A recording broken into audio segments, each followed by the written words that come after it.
Hi guys, Blacksmith here. I am going to be talking about probably the most important thing in sports betting, especially for people who are newer to sports betting and starting out. This is a big, broad subject, but it's the reason why people end up addicted to gambling. It's the reason why people end up going broke, even when they're following good tipsters who are profitable. And it's also why a lot of the time, it doesn't matter how good they perform, they always end up losing money or making mistakes. And what we're going to talk about is emotional control. So, some of you are not going to like this video because what I'm going to recommend is probably a large chunk of this audience who are watching this should probably give up gambling. And it's not for them, sports betting specifically. So, there are people who gamble and sports bet for what I would consider the wrong reasons, which is the excitement, the thrill of winning. If that's you, my channel probably isn't for you, because this is the same as people who go to Vegas to play roulette or poker. Or I know poker is a game of skill to an extent, but very few people actually make profit when they're going into a casino to Vegas for a weekend and they're playing these games where the house has got a big edge. In sports betting, we do understand that the bookies have an edge as well.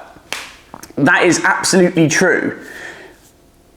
But you can see through us, through other tipsters who are third-party tracked, you can make a profit. There are rules to follow and there are processes that you can take to make sure that long-term you're gonna be profitable.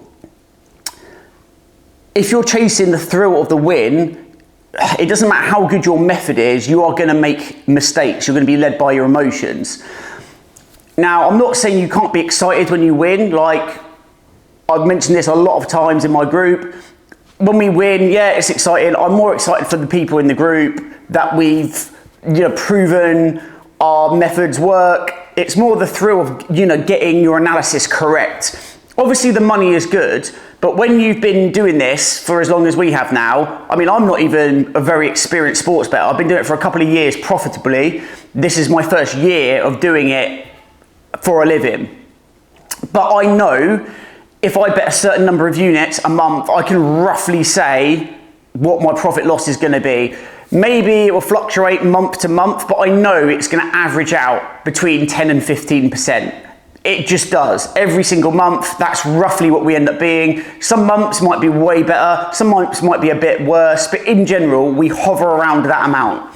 So that takes a lot of the excitement away because I know what we're gonna make. We had Jake Paul last weekend, which was the biggest bet of my life. That was maybe a bit more exciting, but we stay disciplined. The emotional control aspect, this is probably a good example.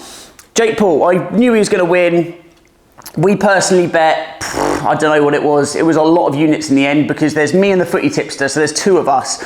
Me personally, I probably bet 15 units on it, which for me is the most I'll ever bet.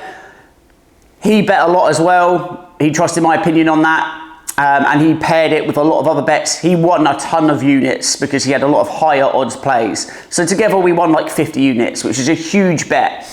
I was excited about that, but I understand it's a one-off. And I still, even though I was convinced it was a lock, I still didn't bet more than 15 units because of the emotional aspect. Yes, I could have bet half of my bankroll, but do you know what? If it lost, I would have been in trouble. That would have been a loss that I'm just not willing to take. So just for me, from a discipline perspective, I will not do that. But also from an emotional well-being perspective, I will not do that either. That's why, with that fight, I put the bet in, I had a lot of money on it, but I went to bed, I fell asleep, I didn't wake up in the middle of the night to check the results or anything. I woke up in the morning, oh, did Jake Paul win? Yeah, of course he did. And that's because I didn't bet too much. Now, if you're emotionally invested and you're going for that thrill, you would have just gone mental and maybe even bet your whole bankroll. I know there's a lot of people out there that do this all the time. They bet their entire bankroll or a very large majority of it, and then if it loses, they can't recover. And let's just give some examples. We had free play last night, which was, I can't remember the name of the player now. It was an over 5.5 rebound play for NBA. Was on trend to hit, he gets 5, he needs one more, gets injured. Before that, we had 4 plays that we put out for football. 2 of the teams that we backed had red cards. The other play won, another play lost. So even when you think it's a lock, there are fluke things that can happen, variants that you cannot control. That's always going to be a part of sports betting. And that's why you need to lower what you're betting. Now, the problem with most people is they start off with a bankroll that's not very big, so they feel like they need to bet more, because if I say bet 5% of your bankroll for a max bet, they're like, well, I'm only going to win like 4 or 5 units profit, which is it's not a lot for me. So they end up betting way more, and then if it loses, they can't recover. A lot of the time, I understand people are trying to make money that they think is a decent amount, but a lot of the time they're chasing the thrill of the win, and they don't feel like winning 5% of their bankroll is a big win if their bankroll was only £500.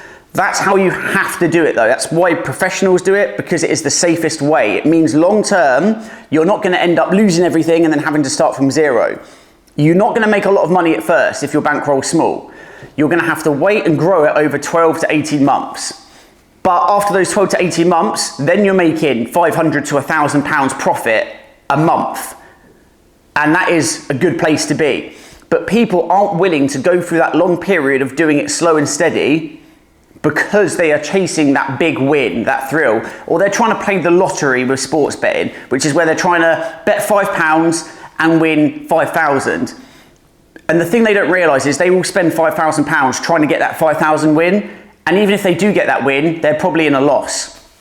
So all these behaviours that I'm describing now, these short-term, trying to make loads of money quickly, this way of sports betting is only going to lead you to gambling addiction, because you're going to feel like you have to chase either your losses, or when you do get a big win, you're going to want the next thrill. The dopamine high is not going to be as much, so you need to bet more and more and more, and eventually you will lose. This is why sportsbooks, oftentimes, as long as you're not withdrawing all of your profit, that's when they start panicking. But if you are winning, they will watch you for a while. You can keep an account going for quite a while, even if you're making good profit, because they think eventually you're going to lose and you're going to chase it and you're going to end up losing all the profit and then making an even bigger loss. So if this sounds like you, this emotional behavior where you're chasing the wins, where you're doing it because you want the thrill, the excitement, stop it. Stop it right now. Because it's no different from the thrill of doing drugs, alcohol, sex, anything that's addictive that can consume your life, and it's just going to ruin your life. Like I keep saying, gambling has the highest rate of suicide addiction. It's why we personally do not sign up people who are gambling addicts, and you can tell who they are. When I start talking to them, when we're going back and forth, you know, because they're desperate, they are looking for max bets, there's just certain behaviours that you know. And then when we start having conversations about what ROI do you expect, how much do you think you'll win, the expectations are always unrealistic. And that brings me on to the next part. If you are educated about sports betting, you will know what ROI is realistic. Most professionals make 3 to 6%. Us making 10 to 15 is extremely good. The caveat with that is we're not like the best cappers on earth. There are plenty of other handicappers that make the same ROI. What we do is we have more volume, so we make more units profit. So we're not making, it's not like we're betting 1,000 and we're making 1,000 back every time.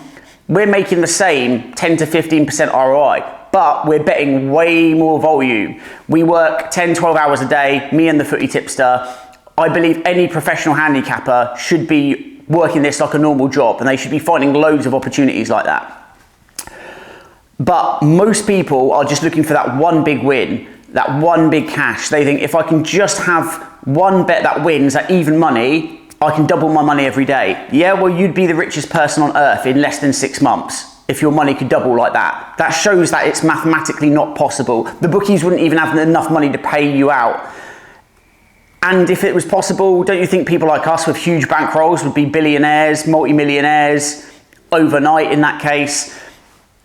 The lack of education is something we see in people who are gambling for the emotional high because they don't want to know the reality. They don't want to listen when we tell them you'll be lucky if you make 10% ROI sports betting. They want to believe that they can double their money, that they can become a millionaire, they have to quit their day job. Most people who fall down this trap say to me, I'm sick of work, I want to just follow the plays and make an income. And then their bankroll will be so small 10 to 15% ROI, which is a good month, is nowhere near enough for them to pay their bills. They're looking for an escape. So then what they do is they start betting bigger, hoping they'll get lucky and maybe this month will be one where we make a much bigger ROI. The problem with that is, as soon as you have one bad week, if you're betting too much of your bankroll, it only takes one bad stretch of a couple of days for you to lose loads of profit. So you need to consider if you can follow the unit system and be disciplined to where you're only betting, 1 to 5% of your bankroll per play. And betting 5% of your bankroll is quite rare. That discipline, it's going to be delayed gratification. You're going to get the payoff over a long period of time. When your returns start compounding and your bankroll starts growing, that's when you're going to get a good income each month from it. It's not going to happen overnight. Someone said to me the other day, it's so hard, it takes so much effort. I was basically saying I thought I could just follow someone with a tiny amount of money and it would make me more money than what I make in my day job. Everyone would do it if that's the case. The truth is you need the discipline to stay long term. And if you're making your own plays as well, this is the key thing. You need to not be emotionally invested. This is a story about when I first quit my job and I was trying to just make money every day from gambling. One thing I tried to do, I had all of my main bets and then I did other bets day to day. And I was like, I'm just going to try and make 1 unit a day because that would be a really good income. 1 unit tax-free is loads of money. What you end up doing, because you're trying to make money in the short term, you pick the safest option, which is the most juice plays. They're the plays that the bookies know are the worst value. So they make sure that long term they're not profitable. So you have a good few days. And then as soon as you have a few losses, it wipes out the profit. You won't be taking the underdogs or some of the, the more higher risk or unconventional plays that are actually better value long term. Also, the other thing that you end up doing is when your emotions are leading you, your decision making is just poor. You'll make impulsive bets without doing a full analysis. You will go on somewhere like Bet365. That platform is the worst for impulse betting. It is designed to make you want to bet without making the relevant checks. It kind of comes up and makes it really easy just to lock in live bets very quickly. It makes it seem very appealing, the stats. And oftentimes you'll notice if you just make a bet completely unresearched based on the live stats, they will often lose. So there is some funny business, in my opinion, going on with how they alter the lines to entice you to take the side that looks safer, which actually isn't. So there's a lot of stuff that can go wrong when you're led by your emotions. But the key factor is, or the key thing to remember is, over a long period of time, if you are being led by your emotions, you're going to need more and more of a thrill to feel the same. And that is just going to lead to gambling addiction. So if that's you, just stop, because you've already shown you're going to fall down that trap. If you can't stick to betting 1, 2, 3% of your bankroll per bet, I would recommend 1% for most 1 unit plays, 1 to 2% of your bankroll. That's what I would recommend to be conservative and to be slow and steady. If you can't do that for a year to build your bankroll, then you're probably not going to make money long-term sports betting. If you're doing it for fun, it's fine. Just set a budget and expect to lose. And if you win, that's a bonus.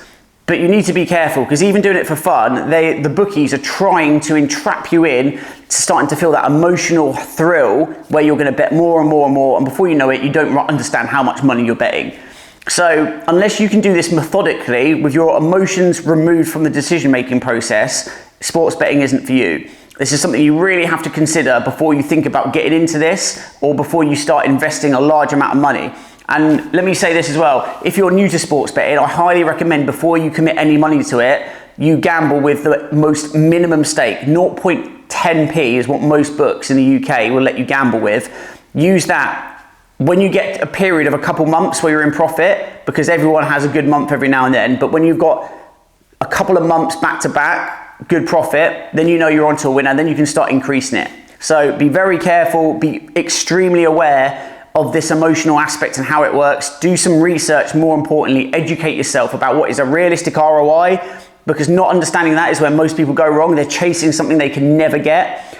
But also understand how gambling affects the dopamine receptors in your brain, how it entices you in. If you can understand all of that, you will know what pitfalls to avoid, and you will know if you start falling down that trap.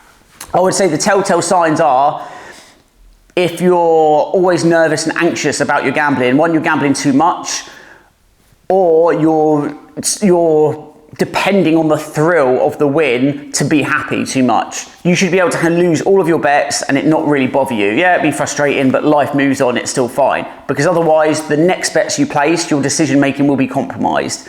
This is something where we're just making plays long term that are mathematically profitable. So even if they do lose through bad luck, or sometimes just because they're not a very good play, or sometimes an injury or a red card, doesn't matter. We know long term we're going to make money. That's the mindset you should have, and you can only have that mindset if you've done your apprenticeship, where you've started to learn for the first few months and where you've got to the point where you're making profit.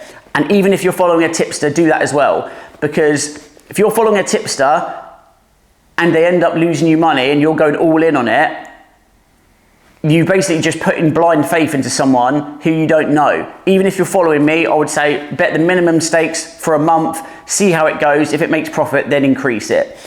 This is some really key advice. More people need to talk about this. Most tipsters actually do market towards people who I would class as gambling addicts, who are just going to pay the money, they're going to bet recklessly, and it's going to ruin their lives. We don't want to take money from people like that. If that sounds like you, just stop it. It's not for you. It's only going to make your life worse. You will be much better off not doing it. If you actually want to take it seriously, understand that it's not really going to be this thrill where you're watching sports betting and you're getting excited and you're living for the rush. You should not be doing that. Really important to understand. Join the VIP group, which is in the description. If you want to sign up to the VIP, ping me a message on there, but look at the free group, and before you do, seriously consider what I've said in this video. I know I've gone over a lot of different subjects within this one classification of the emotional thrill, but this is something that most people just ignore, and it's something that they do experience. So give that a think, and if that sounds like you, just don't do it.